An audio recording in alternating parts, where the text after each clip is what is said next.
ప్రతి యుగంలో అధర్మం ఉదయించినప్పుడు ఒక రాక్షసుడు పుడతాడు.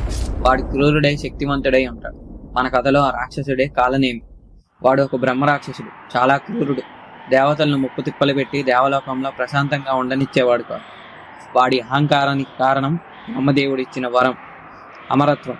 ఆ వరానికి ఒక షరతు పెట్టాడు: నీవు మానవుడి చేతిలోనే చనిపోతావు. వాడు త్రేతాయుగంలో రాముడు పరాక్రమం చూసి భయపడి తప్పించుకున్నాడు. ద్వాపరయుగంలో కృష్ణుడి నుంచి కూడా దాక్కున్నాడు. కలియుగం ఉదయించినప్పుడు అతను భూమి లోతుల్లోకి అదృశ్యమయ్యాడు. ఎలుకగా రూపాంతరం చెందాడు. ఒక పురాతన గుహలోకి వెళ్లి తలదాచుకున్నాడు. అది గమనించిన దేవేంద్రుడు వాడిపై నాగపాశ బంధనం వేస్తాడు. దేవేంద్రుడికి తెలుసు వాడిని ఆ బంధనం ఎక్కువ రోజులు బంధించలేదు. వాడి బంధనం తెరుచుకుంటే వాడు విజృంభిస్తాడని. ప్రపంచాన్ని భయంతో ముంచెత్తడానికి అధర్మం మళ్ళీ మేల్కొంటుంది. అప్పుడు ధర్మం తిరిగి వస్తుంది. ఇది ఒక దైవాంశతో పుట్టబోతున్న ఒక యోధుడి కథ.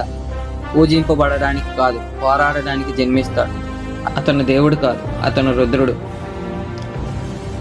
నెక్స్ట్ పార్ట్ కోసం పార్ట్ 2 అని కామెంట్ చేయండి.